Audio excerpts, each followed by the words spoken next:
Hello, my name is Tofpik. I'm Head of Technical Analysis and Senior Markets Analyst at ADM Investor Services International Limited. And here's your daily technical analysis of LME 3-month copper and aluminium. I'll start with LME 3-month copper. A third bearish black crow yesterday and an interesting initial response to the previous two-day pattern of a two-day homing pigeon pattern. Now, just to recap what this two-day pattern is all about, traditionally it's seen as a bullish reversal pattern. However, data indicates that it's a bearish continuation pattern, something like 6 out of 10 times. This posed a question yesterday as to whether this two-day pattern would follow traditional the data. Well, yesterday it very much looked as if the market would be following the data, but moved down to last week's low in the 7400 area, and the lowest close since late September. Above, we still have the cap of the 50% Fibonacci line of the March 2020 to March 2022 move at 7606, with the January 2021 low also helping a little higher at 7707.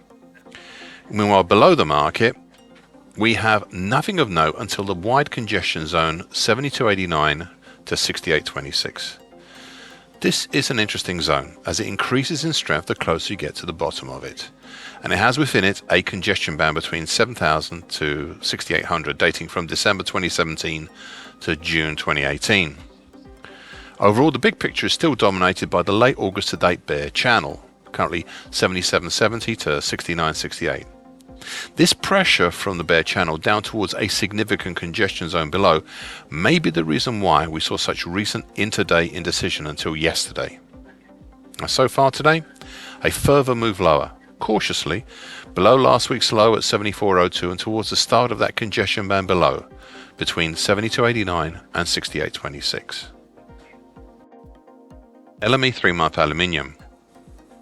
A third bearish black crow and bearish closing black Mariposa yesterday, closing right on August 2018 high at 2178.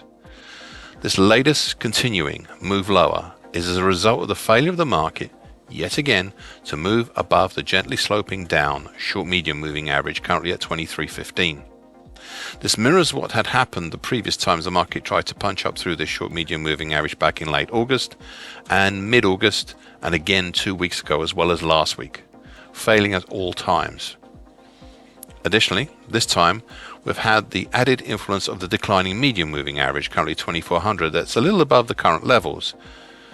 Now, in the big picture, well, I have drawn two prospective trend lines, currently 2461 and 1928, that end, well, nowhere. The purpose of these is that perhaps, just perhaps, the recent action since late August might just be a diamond pattern, currently in construction. I'm not saying it is, or whether this would be a diamond bottom or a diamond continuation pattern. No. I'm just saying it might be. At the same time, it might also be a double bottom or even a weird reverse head and shoulders pattern or something else completely. But I'm minded right now to look at it as a possible diamond pattern in construction. One other quick point, and it's to do with the recent action since the start of October. This action has elements of a cat's ears pattern, which is a double top type pattern that is seen in a downward move.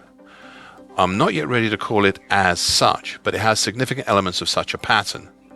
If it does develop, then I may well place a target below for such a pattern in the $2,000 area.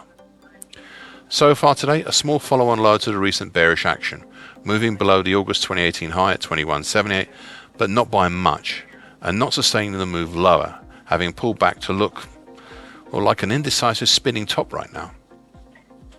Thank you for listening. This short version broadcast gives the essential market patterns and consequences. Please be aware of the risk disclaimer posted with this broadcast. Copyright Tofpik and ADM Investor Services International Limited. And here comes the final bit.